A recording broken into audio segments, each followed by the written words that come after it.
इस वीडियो में हम लोग सॉल्व करने जा रहे हैं क्लास 10th का एपी का एक्सरसाइज 5B। तो एक्सरसाइज 5B जो है वो पूरा बेस्ड है अरिथमेटिक मीन पे। एपी आसान चैप्टर है जिससे क्वेश्चन आता है आपका बोर्ड एग्जाम में। तो एक्सरसाइज 5B जो इसका है वो है अरिथमेटिक मीन पे बेस्ड। तो अरिथमेटिक मीन कहा जाता है कि अगर हमारे पास मान लीजिए दो नंबर दिया हुआ है ए और बी, तो इसका मीन निकालना है अरिथमेटिक मीन। तो हम लोग क्या करते हैं, ए प्लस बी बाई 2 कर दिया जाता है, मतलब दोनों को जोड़ के 2 से डिवाइड कर देंगे, उसका अरिथमेटिक मीन आ जाएगा। इसी में क्या करता है 3 terms in AP, 4 terms in AP, 5 terms in AP, इस तरह से दे देता है। तो अगर हमारे पास 3 टर्म्स दिया हुआ है तो हम लोग टर्म्स कौन कौन सा लेंगे, एक ए हो जाएगा, एक ए प्लस डी हो जाएगा, एक ए माइनस डी हो जाएगा। 4 टर्म्स दिया हुआ है तो 4 टर्म्स के लिए हमारे पास हो जाएगा ए plus D, a plus 3d, फिर ए माइनस डी और ए माइनस 3d हो जाएगा। अब ये 3 और डी के बाद 3d क्यों हो रहा है, क्योंकि हमारे पास कॉमन डिफरेंस जो है वो 2d का है। अगर ऑड नंबर ऑफ टर्म्स है तो उसमें हमारे पास कॉमन डिफरेंस जो होता है वो d का होता है। अगर 5 टर्म्स दिया हुआ है मान लीजिए हमारे पास, तो 5 टर्म्स हो जाएगा हमारे पास a हो गया, a plus D, a minus D, a plus 2d और a माइनस 2d हो जाता है। ये चीज ध्यान रखना है। और एक और चीज ध्यान रखना है इस एक्सरसाइज के लिए कि अगर कोई भी टर्म दिया हुआ है एपी का, कि किसी भी एपी के लिए for any given AP, common difference जो होता है वो हमेशा इक्वल रहता है। कॉमन डिफरेंस, अच्छा है डी जिसको कहा जाता है, common difference is always equal. तो इसी प्रोसेस पे हम लोग का ये सारा जो भी एक्सरसाइज है वो सॉल्व होगा। एक्सरसाइज 5B जो है वो। अब हम लोग एक्सरसाइज की तरफ बढ़ते हैं। ये है आपका आर.एस. अग्रवाल का सॉल्यूशन एक्सरसाइज 5B का। तो आर.एस. अग्रवाल का फर्स्ट क्वेश्चन जो है, डिटरमाइन के दैट, हमारे पास एक एपी दिया हुआ है जिसमें से हम लोग को के फाइंड करना है। जो फर्स्ट टर्म है, फर्स्ट क्वेश्चन है वो है एपी दे दिया हमारे पास, एपी दिया हुआ है। पहला टर्म है इसमें 3k minus 2, 3k minus 2। Second है हमारे पास 4k माइनस 6, 4k माइनस 6। और थर्ड है हमारे पास k प्लस 2, k प्लस 2। इसमें हम लोगों को k का वैल्यू फाइंड करना है। तो ये हो गया हमारे पास टर्म 1, टर्म 2 और टर्म 3। तो इसमें क्या करेंगे, हम लोग लिखेंगे कि we know that for an AP, किसी भी एपी के लिए कॉमन डिफरेंस जो होता है हमेशा सेम होता है। For an AP D is always equal, तो यहाँ पे हो जाएगा T2 minus T1 is equal to T3 minus T2। हम लोग लिखेंगे 4k माइनस 6, इसमें से अगर माइनस करते हैं 3k माइनस 2 को, तो ये इक्वल होगा k plus 2 minus 4k minus 6। इसी को अब सॉल्व कर देना है। तो इसको सॉल्व करेंगे तो हमारे पास k का वैल्यू जो होगा वो आ जाएगा। तो सॉल्व करते हैं 4k minus 6 minus 3k plus 2, और इधर हो जाएगा हमारे पास k plus 2 minus 4k plus 6। ये हो जाएगा k minus 4 is equal to, यहाँ पे हो जाएगा हमारे पास 8 plus 8 minus 3k, 8 minus 3k। अब 3k इधर आएगा तो ये हो जाएगा 4k, और 8 प्लस 4 जो होगा वो हो जाएगा हमारे पास 12 के बराबर। तो यहाँ k का जो वैल्यू होगा वो हो जाएगा 12/4 मतलब 3। इतना ध्यान रखना है। तो हम लोग को कैलकुलेशन में हो सकता है कि आपको लगे टफ, ये सिंपल अलजेब्रा है जो आप 6 ऑक्स में पढ़ते हैं वो। सेकेंड क्वेश्चन जो है वो सेम टाइप का है कि एपी दिया हुआ है, उसमें भी हम लोग को सेम प्रोसेस करना है। तो सेकेंड क्वेश्चन जो है वो सेम एज 1 है। थर्ड क्वेश्चन जो है वो भी 1 की तरह ही है। फोर्थ क्वेश्चन भी हमारे पास 1 की तरह ही है। 5 क्वेश्चन, तो 5 नंबर क्वेश्चन जो है उसमें हम लोग को शो करना है कि 3 टर्म दिया हुआ है। 5 नंबर क्वेश्चन जैसे है, तो 5 नंबर क्वेश्चन में हमारे पास दे दिया है, हम लोग शो करना है कि a माइनस बी का स्क्वायर फिर है दिया हुआ A square plus B square, second दे दिया A square plus B square, और थर्ड दिया हुआ है हमारे पास ए प्लस बी का whole square, A plus B का होल स्क्वायर। इसको हम लोगों को शो करना है, ए प्लस बी का होल स्क्वायर, इसको शो करना है कि एपी में है कि नहीं है। तो इसको हम लोग मानते हैं T1, इसको मानते हैं T2, इसको मानते हैं T3। सबसे पहले इसका कॉमन डिफरेंस निकालते हैं। तो T2 माइनस T1 जो है अगर हम लोग करते हैं तो A square plus B square, इसमें से हम लोग को माइनस करना है ए माइनस बी का होल स्क्वायर। तो ये हो जाएगा A square plus B square minus, इसको ब्रेक करेंगे तो A square plus B square minus 2ab होगा। यहाँ पे हो जाएगा A square plus B square minus A square minus B square plus 2ab। Answer जो होगा इसका हो जाएगा 2ab, मतलब ए स्क्वायर से ए स्क्वायर खत्म, बी स्क्वायर से बी स्क्वायर खत्म। फिर हम लोग निकालते हैं T3 माइनस T2, ये a प्लस बी के होल स्क्वायर से हम लोगों को माइनस करना है A square plus B square को। सॉल्व करेंगे तो A square plus B square plus 2ab minus A square minus B square. जो आंसर होगा हमारे पास ए स्क्वायर से ए स्क्वायर खत्म, बी स्क्वायर से बी स्क्वायर खत्म, आंसर आ जाएगा 2ab। अब यहाँ पे हमारे पास कॉमन डिफरेंस सेम है, तो इसको हम लोग लिख देंगे here the common difference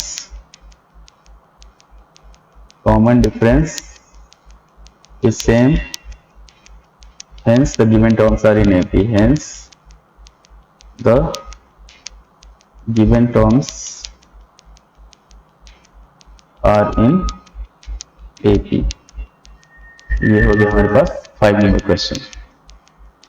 अब हम लोग बढ़ते हैं अगले क्वेश्चन पे। तो अगला क्वेश्चन है हमारे पास 6 नंबर में है कि find three numbers in AP whose sum is 15 and product is 105। अब हम लोग लेते हैं 6 नंबर क्वेश्चन में हमारे पास 3 टर्म दिया हुआ है। तो लेट द 3 टर्म्स बी। अब 3 टर्म आया है, तो 3 टर्म क्या क्या हम लोग पहले बताए हैं, ए हो गया, ए प्लस डी हो गया और ए माइनस डी हो गया। इसमें दे दिया है सम दे दिया है हमारे पास 15 और प्रोडक्ट दे दिया है 105। प्रोडक्ट दिया हुआ है 105।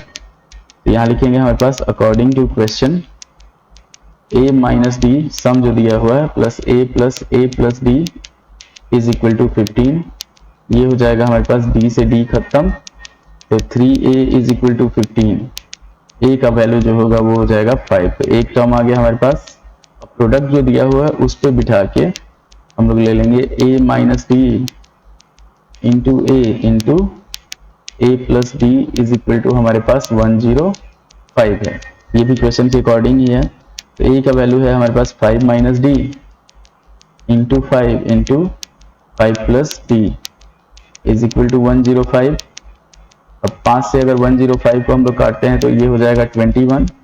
इसको सॉल्व करेंगे तो ये हो जाएगा 25 minus D square is equal to 21। आगे बढ़ते हैं तो डी स्क्वायर जो होगा वो हमारे पास हो जाएगा D square is equal to 25 minus 21 मतलब 4। डी का जो वैल्यू होगा प्लस माइनस 2। अगर डी हम लोग रूट निकालते हैं किसी भी चीज का, तो अब हमारे पास कौन कौन सा टर्म है। अगर हम लोग d जो होता है उसको 2 लेते हैं तो हमारे पास जो टर्म हो जाएगा वो हो जाएगा 5 माइनस 2, 5 और 5 प्लस 2। तो ये हुआ हमारे पास 3, 5 और 7। वही d अगर हम लोग माइनस 2 लेते हैं तो वही पलट जाएगा 7, 5 और 3 हो जाएगा। इतना ध्यान रखना है। इसके बाद बढ़ते हैं हम लोग 7 नंबर क्वेश्चन पे। इसमें भी सेम है कि sum of 3 numbers is 3 and their product is -35। तो 7 नंबर क्वेश्चन जो है मेन यही अरिथमेटिक मीन का क्वेश्चन यही सब है कि हमारे पास 3 टर्म्स दिया हुआ है। 3 टर्म्स ये हो गया हमारे पास A plus D and A minus D. इसका सम दे दिया है हमारे पास 3। तो इसको यूज करते हैं a minus D plus A plus D is equal to 3। अब सॉल्व करेंगे, थोड़ा सा पेन चेंज कर लेते हैं हम लोग। पेन का कलर लेते हैं हम लोग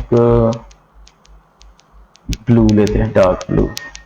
यहाँ पे हो गया d से d खत्म हो गया, बचा हमारे पास 3a इज इक्वल टू 3। तो a का वैल्यू हो जाएगा 3/3 मतलब 1 हो जाएगा, ये हुआ।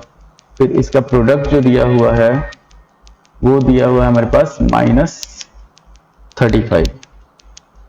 प्रोडक्ट हो गया a minus D into a plus D is equal to -35। Solve करेंगे तो वैल्यू डालेंगे 1 minus D into 1 plus D is equal to -35। ये हो जाएगा 1 minus D square is equal to -35। तो डी स्क्वायर का जो वैल्यू होगा वो हो जाएगा 36 और डी का वैल्यू होगा हमारे पास ±6। अब हमारे पास जो AP है वो हो जाएगा, बीच में 1 हो गया, अगर +6 लेते हैं तो ये हो जाएगा 1 + 6 7 और 1 - 6 हो जाएगा -5। ये इसी को अगर उल्टा कर देते हैं, जैसे अगर -6 लेंगे तो 7 हो जाएगा पहले, 1 हो जाएगा बीच में और -5 हो जाएगा लास्ट में। तो ये दोनों आंसर हो जाएगा हमारे पास 7 नंबर का। अब बोल रहा है 8 नंबर क्वेश्चन में कि divide 24 in 3 parts such that they are in AP and the product is 440। तो 24 को अगर डिवाइड करना है तो उस AP का जो सम है वो हमारे पास 24 हो गया। तो 8 नंबर क्वेश्चन में हम लोग चलते हैं। 8 नंबर क्वेश्चन है हमारे पास कि the given terms in AP, ये हो गया हमारे पास a प्लस डी और a माइनस डी। मतलब 24 को 3 पार्ट में डिवाइड करना है, तो एक पार्ट हो गया ये, 1 2 सेकेंड, थर्ड ये हो गया। तो यहाँ पे हमारे पास दे दिया सम, दे दिया 24। अब हो गया हमारे पास a minus D plus a plus D is equal to 24। d से d खत्म हो गया, तो 3a इज इक्वल टू 24 हुआ। a का वैल्यू हो गया हमारे पास 8। इसका प्रोडक्ट जो है वो दिया हुआ है 440। Product is equal to 440। ये भी अकॉर्डिंग टू क्वेश्चन है, फर्स्ट वाला भी अकॉर्डिंग टू क्वेश्चन है। तो a minus D into a plus D is equal to 440। Value डालेंगे a का, तो 8 minus D into 8 plus D is equal to हो गया 440। 8 से 440 को डिवाइड किए तो ये हो गया 55, ये हो गया 64 minus D square is equal to 55। तो डी स्क्वायर का जो वैल्यू होगा वो हो जाएगा 64 माइनस 55 मतलब 9, और डी का जो वैल्यू होगा वो हो जाएगा 3, वही ±3। तो हमारे पास AP जो होगा 3 पार्ट जो होगा, एक पार्ट हो गया 8, 8 3 कितना हो गया 11, और 8 में से 3 गया 5। अच्छा ये हो जाएगा 11 8 और 5। ये केस हो गया, जैसे प्लस माइनस हम लोग 3 लेंगे तो +3 लेंगे तो 5 8 11, और -3 लेंगे तो 11 और 8 और 5, ये चीज हो जाएगा। अब अगले क्वेश्चन पे बढ़ते हैं, 9 नंबर क्वेश्चन पे।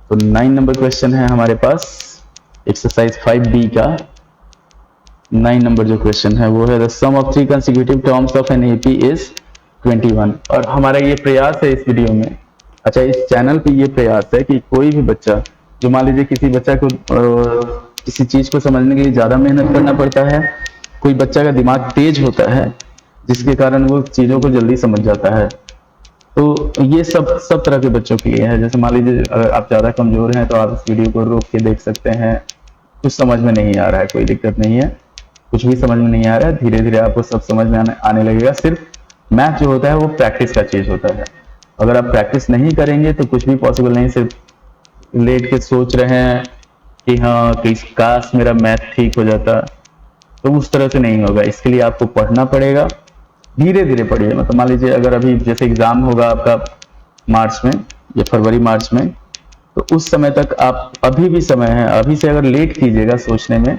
वो दिक्कत हो जाएगा। अभी भी समय है, आपका मैथ जो है वो सुधर सकता है। तो अगला क्वेश्चन पे बढ़ते हैं हम लोग 9 नंबर क्वेश्चन पे। The sum of three consecutive terms in AP is 21 and the sum of the squares of these terms is 165. तो ये हो गया हमारे पास तीन टर्म्स, पहले तो हम लोग टर्म्स मान लेते हैं। थ्री टर्म्स हो गया हमारे पास ए प्लस डी और ए माइनस डी। इसमें दिया हुआ है दो केस दे दिया, सम दे दिया हमारे पास 21 और प्रोडक्ट दे दिया, सम ऑफ स्क्वायर्स दे दिया, ये दे दिया 21 और सम ऑफ स्क्वायर्स जो दिया हुआ है सम ऑफ स्क्वायर्स ये दे दिया हमारे पास 165। सबसे पहले हम लोग सम पे चलते हैं। तो according to question a minus D plus a into plus A plus D is equal to 21। D से डी खत्म हो गया, 3a इज इक्वल टू 21 हुआ तो a का वैल्यू हो जाएगा हमारे पास 7। अब सम ऑफ स्क्वायर्स दिया हुआ है तो a माइनस डी का square plus a square plus a plus D का स्क्वायर, ये हो गया 165। सॉल्व करेंगे हम लोग, 7 माइनस डी का स्क्वायर प्लस 7 का स्क्वायर प्लस 7 प्लस डी का स्क्वायर इज इक्वल टू 165। एक फॉर्मूला होता है हमारे पास कि a माइनस बी का square plus a plus B का स्क्वायर, a माइनस बी का square plus a plus B का स्क्वायर, तो ये हो जाता है हमारे पास 2 into A square plus B square. इसी फॉर्मूला को फॉलो किया जाएगा। तो यहाँ पे हो जाएगा 2 into 7 square plus D square plus ये 7 जो है इसका 49 इज इक्वल टू 165। ये हो जाएगा हमारे पास 49 into 2 98 plus 2 d square plus 49 is equal to 165। 2 d square जो होगा वो हो जाएगा 165 माइनस इसको और इसको जोड़ेंगे तो 147 हो जाएगा। तो 2 डी स्क्वायर हो गया हमारे पास। यहाँ पे हम लोग चलते हैं तो 15 में से 7 गया 8, ये 18 हो गया, 2 से काटे इसको 9। डी का जो वैल्यू होगा वो हमारे पास हो जाएगा 3। अब जो टर्म्स है एपी जो है वो हो जाएगा हमारे पास 7 हो गया, 7 3 10 और 7 में से 3 गया 4, 4 7 और 10 हो जाएगा। अच्छा है 10 7 और 4 हो जाएगा। अगर हम डी का वैल्यू माइनस, जैसे डी होगा प्लस माइनस 3, तो अगर प्लस लेते हैं तो ऊपर वाला, माइनस लेते हैं तो नीचे वाला। तो ये हुआ आपका 9 नंबर क्वेश्चन। अब बढ़ते हैं हम लोग 10 नंबर क्वेश्चन पे। तो 10 नंबर क्वेश्चन पे है कि the angles of a quadrilateral are in AP with common difference 10। हम लोग जानते हैं कि किसी भी क्वाड्रिलेटरल का जो चारों एंगल होता है, चारों एंगल का सम 360 होता है। तो 10 नंबर क्वेश्चन में यही है कि हमारे पास एक क्वाड्रिलेटरल दे दिया है जिसका चारों एंगल जो है वो एपी में है और डी दिया हुआ है हमारे पास 10 डिग्री। यहाँ पे चलते हैं, मान लीजिए इसको x मानते हैं तो ये हो जाएगा x प्लस 10, ये हो जाएगा हमारे पास x प्लस 20 और ये हो जाएगा हमारे पास x प्लस 30। क्वाड्रिलेटरल का नाम दे देते हैं a b c और d। तो यहाँ लिखेंगे in quadrilateral A B C D हो जाएगा हमारे पास angle a plus angle b plus angle c plus angle d जो होगा वो हो जाएगा 360। वैल्यू डाल देते हैं सबका, x plus 10, x plus 20, x plus 30 is equal to 360। ये हो जाएगा हमारे पास 4x plus 60 is equal to 360। 4x का जो वैल्यू होगा 360 माइनस 60 तो हो जाएगा 300, x का जो वैल्यू होगा वो हो जाएगा 75। तो एंगल A हमारे पास 75 डिग्री हो गया, एंगल B हो गया हमारे पास 85 डिग्री, 10 का डिफरेंस है।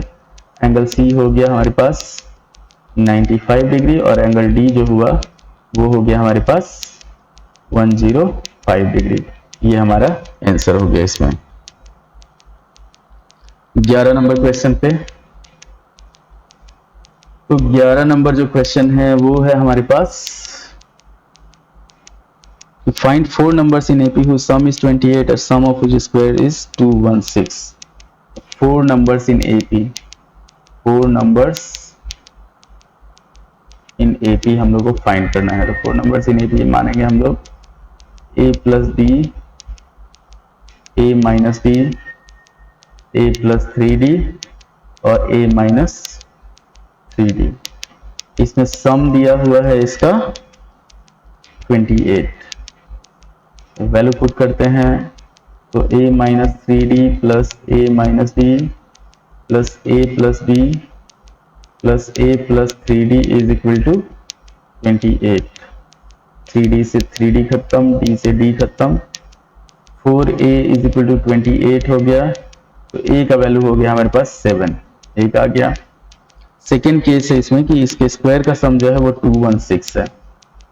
तो अकॉर्डिंग टू क्वेश्चन यहाँ पे हो जाएगा a माइनस 3d का square plus a minus D का square plus a plus D का स्क्वायर और प्लस a प्लस 3d का स्क्वायर इज इक्वल टू हो गया हमारे पास 216। फॉर्मूला लगाएंगे 2 into A square minus 9d square plus 2 into A square plus D square, ये plus होगा, इज इक्वल टू 216। अगर हम लोग कॉमन ले लेते हैं, ए का वैल्यू है 7, ये 49 प्लस 9d स्क्वायर और ये हो जाएगा हमारे पास 49 plus D square is equal to 216 का हाफ हो जाएगा 108, हो जाएगा 10d square is equal to 108 minus 98 मतलब 10 हो गया। डी स्क्वायर जो होगा वो हो जाएगा 10/10 मतलब 1। डी का जो वैल्यू होगा वो हो जाएगा हमारे पास 1। अब जो एपी होगा, एपी रिक्वायर्ड एपी जो है वो हो जाएगा 7 + 1 8 और 7 - 1 हो जाएगा हमारे पास 6। अब इसमें डिफरेंस कितना का है, 2 का है, तो ये 10 हो गया और ये हो गया 4, ये हो जाएगा हमारे पास 80। और यहाँ पे हम लोग अलजेब्रा वाला फॉर्मूला यूज किए हैं, 2 कॉमन लेके फिर 216 को डिवाइड कर दिया गया है। उसके बाद बढ़ते हैं हम लोग 12 नंबर क्वेश्चन पे। 12 number question exercise 5B RS Agarwal. तो 12 नंबर क्वेश्चन है, divide 32 into 4 parts which are the 4 terms of the AP such that the product of the first and fourth term। अब इसमें चलते हैं हम लोग कि let the terms be a plus b, 4 terms दिया हुआ है, a minus b, a plus 3d और a माइनस 3d। यहाँ पे हो जाएगा हमारे पास 32 को 4 पार्ट में डिवाइड करना है, तो इसका सम जो हुआ वो हो गया हमारे पास 32। इसको ऐड किया जाएगा तो a minus 3d plus a minus d plus a plus d plus a plus 3d is equal to 32। 3d से 3d खत्म, d से d खत्म, 4a इज इक्वल टू 32 हो गया। a का जो वैल्यू हुआ वो हो गया हमारे पास 8। अब इसमें दिया हुआ है कि product of first and third and second and third and first and fourth. तो according to question a minus 3d into a plus 3d by a minus b into a plus d is equal to 7:15 दिया हुआ है, तो मतलब ये हो गया 7/15। इसको सॉल्व करेंगे तो ये हो जाएगा a square minus 9d square by a square minus d square is equal to 7/15। a का वैल्यू पुट कर दिया जाएगा तो 64 minus 9d square by 64 minus d square is equal to 7/15। आगे बढ़ते हैं हम लोग, सॉल्व करेंगे तो इसमें मल्टीप्लाई करने की जरूरत नहीं है। 15 into 64 minus 135d square is equal to 64 into 7 minus 7d square. तो 15 into 64 minus 7 into 64 is equal to हो जाएगा 135d square minus 7d square. तो 128 d square is equal to 15 में से 7 जाएगा, 8 बचेगा, 8 इंटू 64, 64 से ये कटेगा 2 बार में, डी स्क्वायर का जो वैल्यू होगा वो हो जाएगा 4। अब डी का जो वैल्यू होगा वो हो जाएगा हमारे पास 4/2, मतलब 4 को अगर रूट करते हैं तो ये 2 का रूट होता है। तो रिक्वायर्ड नंबर जो होगा हमारे पास, रिक्वायर्ड एपी, अच्छा रिक्वायर्ड टर्म्स जो होगा, रिक्वायर्ड टर्म्स ऑफ एपी, ये हो जाएगा हमारे पास 8 + 2 10, 8 - 2 6। अब 4 का गैप है तो इधर 14 हो गया, इधर हो गया हमारे पास 2। ये हो गया हमारे पास 4 टर्म्स ऑफ द एपी। इतना ध्यान रखना है सॉल्व करते समय। 12 नंबर क्वेश्चन है, पहले टर्म मान लिया गया है, सम के हिसाब से ए का वैल्यू निकाल लिया गया, फिर सिचुएशन भी बिठा दिया गया। अब 13 नंबर पे चलते हैं हम लोग, 13 नंबर क्वेश्चन। तो 13 नंबर क्वेश्चन जो है ये है हमारे पास, the sum of first 3 terms of AP is 48 if the product of first and second term exceeds 4 times the third term by 12। पहले हम लोग मान लेते हैं कि let the terms be, 3 term है तो a हो गया, a + b हो गया और a - d हो गया। सबसे पहले इसका सम दिया हुआ है हमारे पास 48, तो a - d + a + d is equal to 48 है, d से d खत्म हो गया, 3a is equal to 48, a का जो वैल्यू है वो हो जाएगा हमारे पास 16। अब केस दिया हुआ है इसमें कि product of first and second terms, तो according to question a - b into a is equal to exceeds the 4 times the third term by 12, 4 into a plus b plus 12। अब इसको सॉल्व किया जाएगा तो 16 - b into 16 is equal to 4 into 16 plus b plus 12, ये हो जाएगा। Solve करते हैं, 256 - 16d is equal to 64 + 4d + 12 हो गया। हमारे पास हो गया 4d + 16d is equal to 256 minus हो जाएगा 76, ये हो जाएगा 20d इज इक्वल टू 180। यहाँ पे आएंगे हम लोग, 6 से 6 गया, 25 में 7 गया, 180। डी का वैल्यू जो होगा वो 9 हो जाएगा, डी हो गया हमारे पास 9 के बराबर। अब जो एपी होगा जो हम लोग को निकालना है वो हो गया 16, 16 + 9 25 और 16 - 9 7, 7 16 और 25, या फिर 25 16 और 7। बढ़ते हैं 14th नंबर क्वेश्चन पे। 14 और 15 दो क्वेश्चन और बचा, तो 14th क्वेश्चन जो है वो है हमारे पास 14 number question, if the sum of 3 numbers in AP is 18 and if the product of first and the third number is 5 times the common difference, find the numbers।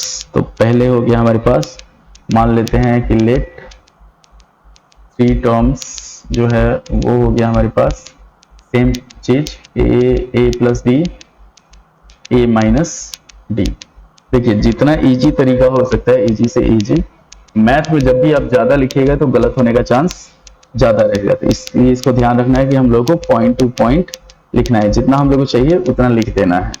अब इसका सम जो दिया हुआ है वो दिया हुआ है 18, तो सम हो गया हमारे पास 18, मतलब क्या होगा, a - d plus a + d is equal to हो गया हमारे पास 18, d से d खत्म, 3a is equal to 18, a का जो वैल्यू होगा वो हो जाएगा हमारे पास 6। तो एक टर्म आ गया हमारे पास। केस दिया हुआ है कि if the product of first and third term is 5 times the common difference, first and third term, तो यहाँ पे according to question a - d into a + b is equal to 5d, ये दिया हुआ है। तो ये हो गया हमारे पास 6 minus D into 6 plus D is equal to 5d। तो 36 minus D square is equal to 5d हो गया। सॉल्व करेंगे इसको तो d square plus 5d minus 36 is equal to 0। इसको अब फैक्टराइज किया जाएगा तो ये हो जाएगा हमारे पास D square plus 9d minus 4d minus 36 is equal to 0। D common ले लिए तो d प्लस 9 और माइनस 4 कॉमन ले लिए तो d plus 9 is equal to 0। तो d माइनस 4 और हो गया हमारे पास d plus 9 is equal to 0। d का दो वैल्यू आया 4 और माइनस 9। तो अगर d हम लोग 4 लेते हैं तो जो टर्म हो जाएगा हमारे पास, एक हो गया 6, 6 4 10 और 6 में से 4 गया 2, 2 6 4। उसके बाद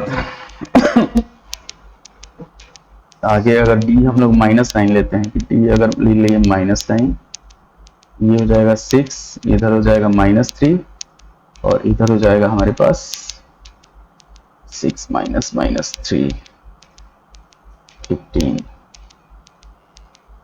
15 6 और -3 दोनों आंसर हो सकता है। ये हो गया हमारे पास। उसके बाद हम लोग बढ़ते हैं 2 6 10, 2 6 10 ठीक है। फिर अगला क्वेश्चन बढ़ते हैं कि हमारे पास नंबर दिया हुआ है AP में, ये है कि कॉमन डिफरेंस सेम होता है उस पे। तो 15 नंबर क्वेश्चन है, हम लोगों को मिसिंग टर्म फाइंड करना है। 15 नंबर क्वेश्चन में ये दे दिया हमारे पास AP दिया हुआ है। AP हमारे पास दे दिया A7B23C, A7B23 और C, 23 और C। तो इसमें हम लोगों को फाइंड करना है ABC का वैल्यू। अब सबसे पहले लेते हैं हम लोग, लिखते हैं कि given terms are in AP, given terms are in AP। तो उससे क्या हो जाएगा कि सबका जो कॉमन डिफरेंस होगा सेम होगा। तो उसी को 7 minus a is equal to b minus 7 is equal to 23 minus b is equal to c minus 23। अब अगर हम लोग इसको लेते हैं एक कॉमन को, तो सबसे पहले सॉल्व करते हैं b minus 7 is equal to 23 minus b। ये b इधर आएगा तो इधर 2b हो जाएगा, 23 प्लस 7 हो जाएगा हमारे पास 30 के बराबर। तो b का वैल्यू हो गया हमारे पास 15। अब 7 minus a is equal to 15 minus 7, b का वैल्यू डाल दिया हम लोग इसमें। तो 7 minus a is equal to हमारे पास हो गया 15 माइनस 7 8 होगा। a का जो वैल्यू होगा 7 माइनस 8 मतलब -1 हो जाएगा। उसी तरह हम लोग थर्ड के लिए सॉल्व करते हैं। 23 minus b is equal to c minus 23, 23 minus b is equal to c minus 23। b का वैल्यू 15 है तो 23 minus 15 is equal to c minus 23। 23 में से 15 घटाएंगे 8 हो जाएगा c माइनस 23। c का जो वैल्यू होगा वो हो जाएगा 8 प्लस 23 मतलब 31। तो ये हो गया हमारे पास एक्सरसाइज 5b जो है वो कंप्लीट हो गया। अब आप चाहें तो इसमें हेल्प ले सकते हैं। कुछ दिन बाद हमारा लाइव क्लास स्टार्ट होगा जब रिवीजन का टाइम होगा। तो पहले इसमें क्या है कि सारा वीडियो कंप्लीट हो जाएगा RS अग्रवाल NCERT का। अब धीरे धीरे कि आपकी सहायता हो सके, आप जो भी मतलब अपने आप को कभी भी कमजोर नहीं समझना है, इतना ध्यान रखना है। तो इसी तरह स्वस्थ बने रहिए, पढ़ते रहिए और प्रैक्टिस करते रहिए। लाइक शेयर और सब्सक्राइब कर दीजिए, लाइक शेयर एंड सब्सक्राइब।